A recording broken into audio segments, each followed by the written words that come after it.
Oi, pessoal do Clube de Eletrônica Artesanal. O colega Jean Oliveira Colombo pediu para o pessoal do grupo aqui analisar esse amplificadorzinho que ele projetou.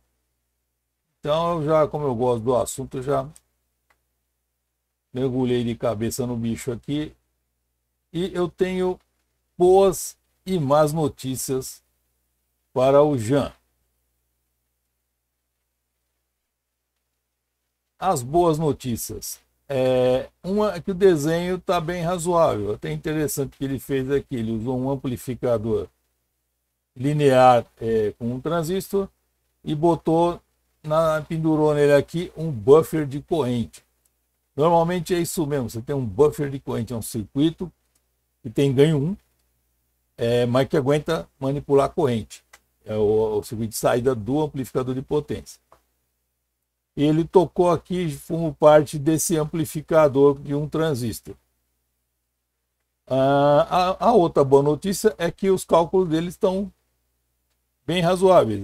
O negócio vai ficar bem empregado em 10 volts aqui, mas isso se o ganho do transistor, o beta dele, for 250.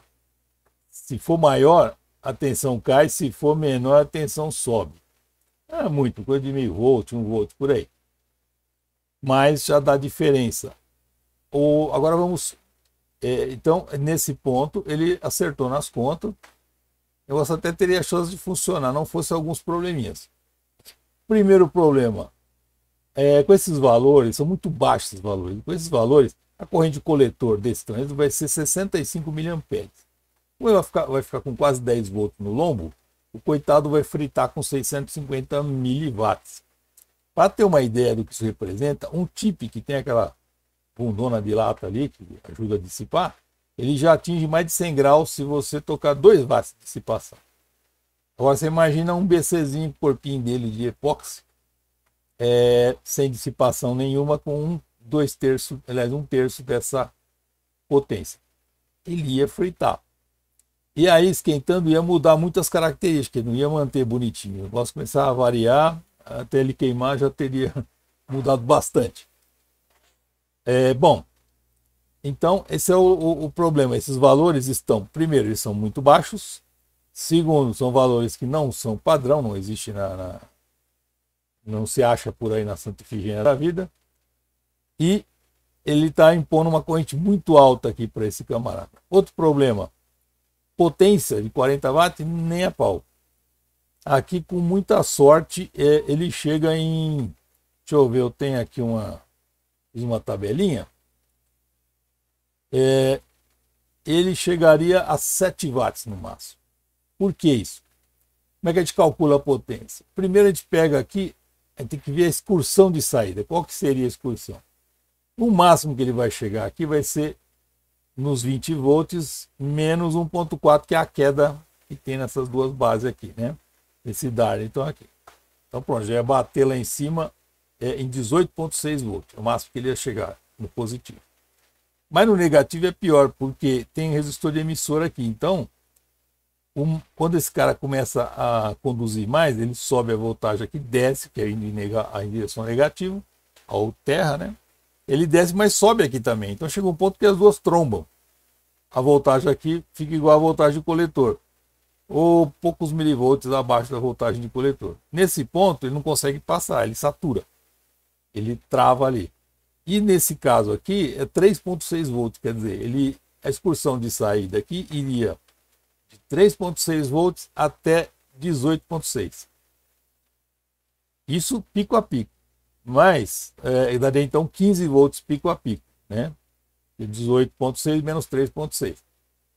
Aí, para você calcular a potência, você vai ter que pegar a voltagem de pico, que é metade disso, ou seja, 7 volts e meio. E a gente costuma usar RMS. RMS para sinais genéricos eu uso o fator de correção da senoide, que é a de 2/2, 0.7. Então dá 70% disso. Com essa brincadeira, a voltagem RMS de saída cairia para 5.3 volts. Aí você pega e pode calcular a potência de boa. Ficaria V2/R. 5,3 ao quadrado dividido pelos 4 ohms dá míseros 7 watts de potência, bem longe dos 40. Mas isso aí é complicado. Chegar em 40 watts você precisa de uma alimentação muito maior do que simplesmente 20 volts. E todo o circuito fica mais exigido. Mas 7 watts faz um bom barulho já. Então o negócio está nisso. Primeiro, os valores muito baixos, problema número 1, e vão acabar fritando esse coitado. Segundo, a excursão pequena, reduzida de 15 volts, ele vai ter 20 na fonte, reduz a potência de saída. Os valores não são padrão, são muito baixos e não são valores fáceis de encontrar. E, assim, por último, a impedância de entrada ele ficou muito baixa. Para ter ideia, a impedância de entrada ela seria o RB2 em paralelo com o RB1 e em paralelo com o que esse RE vezes beta, que é o que aparece aqui na base de um transistor. A impedância que tiver lá no emissor aparece multiplicado por beta. É como se tivesse pendurado aqui um resistor, um RE de 29 ohms vezes beta, e aqui é 250. Então fica todo mundo em paralelo. Com isso aqui, a impedância equivalente, ela caiu para, deixa eu ver, 316 ohms. Com um capacitor de 3 microfarad, você começa a reproduzir som a partir de 170 Hz. É muito alto, tem que ser a partir de uns 20, né? 20, 30, assim, para não dar muito vexame. 160 vai ficar só passa agudo, não tem grave. Então, impedância muito baixa, excesso de potência aqui no coitadinho, valores estranhos.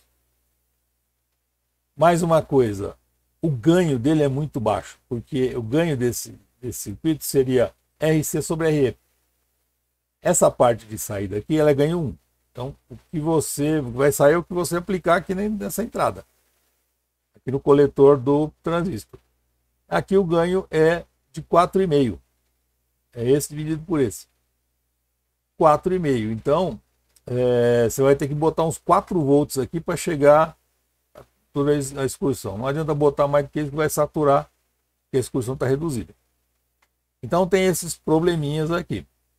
Mais um problema é que ele depende um bocado do beta aqui, então ele pode ficar passeando quando o transistor esquenta, né? Por isso eu vou sugerir algumas mudanças no circuito. Considerando tudo, então o que nós temos? De um lado, os valores realmente iam dar um valor decente aqui, porém a corrente muito alta iria fritar o coitado do transistor de entrada. Aí eu fiz o seguinte, eu mudei, mantendo o mesmo circuito, eu só mudei os valores. Para esse daqui, 82K no RB1, 10K no RB2, 1K no RC e 100 ohms no RE. O RE quanto menor, melhor, só que ele vai diminuindo a estabilidade do circuito. Então eu deixei 100 ohms aqui, aumentou um pouco a excursão, que agora ela aumentou para, deixa eu ver aqui que eu anotei, a voltagem mínima aqui consegue chegar a 1,8 volts aqui na saída, chega a 1,8 volts. Então aumentou a excursão de saída, que foi para 16,8 volts total, que consegue excursionar.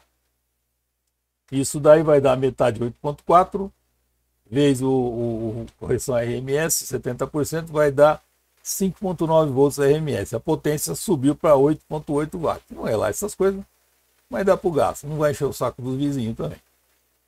E o ganho dele aumentou para 10, que é esse sobre esse. Então já deu uma melhorada. E esse carinha aqui vai trabalhar com apenas 9 mA, no lugar de 65. Isso vai dar mais ou menos uns 80 miliwatts. E vai ficar morninho, mas longe de esquentar, de ferver, de fritar, não dá para esquentar marmita nem nada. Então, esse circuitinho funcionaria melhor, mantendo a mesma coisa. A saída deslocou um pouquinho dos 10 volts, mas está dentro do normal, porque esses valores padrão, não dá para escolher muito. Você pega o próximo da lista ou é mosca branca ou dá uns valores meio estranhos ali que sai mais, ele pula, né? Ele não tem como escolher um valor de 1.05K, não tem.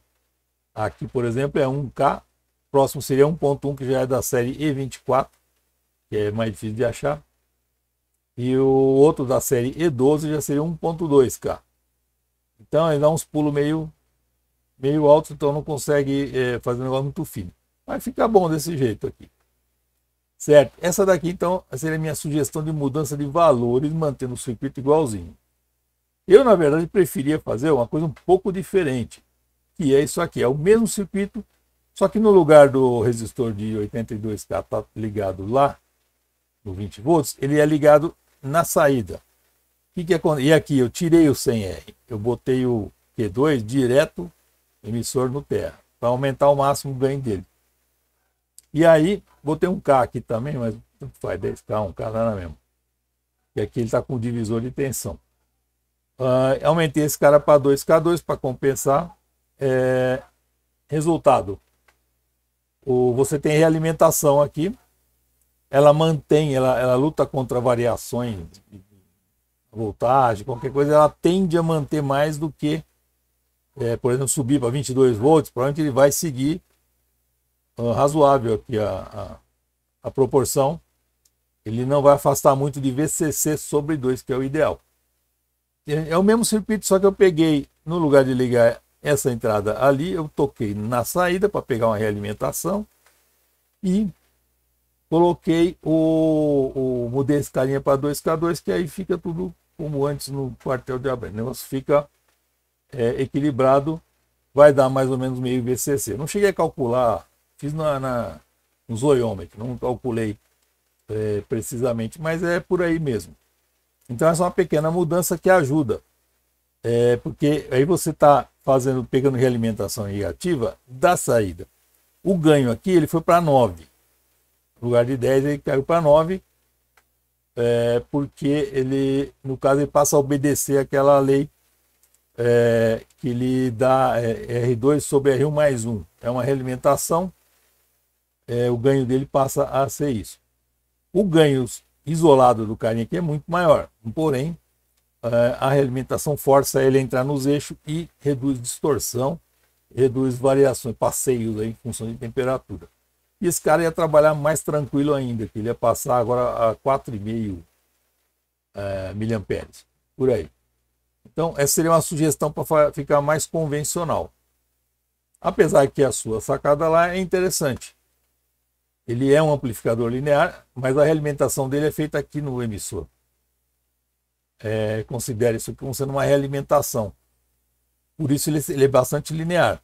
Só que ele não sabe o que está saindo ali. Se você não ajustar direito aqui a bias, a polarização, ele vai ter um crossover meio bravo e não vai ajudar a reduzir aqui, porque ele não sabe o que está saindo. Aí você é obrigado a manter uma corrente maior de bias para evitar o crossover. Aliás, isso aqui é legal, esse é o circuitinho, como se fala, multiplicador de VBE. Né? E encosta esse carinha ali nos camaradas de saída, que assim, quando esquentar, ele vai seguir automaticamente. Pode até pegar no lugar do B, você bota um BDzinho, que ele dá para parafusar, né? Ele tem furo, depois você põe no espado, você pode parafusar, só não pode ligar as costas dele direto na lata, bota ele invertido, que é para ele manter contato com a temperatura sem contato elétrico. Ele é até melhor para fazer essa função aqui, porque ele acompanha mais a temperatura dos chips, caso eles esquentem. Então é isso aí. Espero que tenha gostado. Qualquer coisa podem perguntar nos comentários que eu procuro atender e solucionar, certo? Até mais, pessoal. Até o próximo vídeo.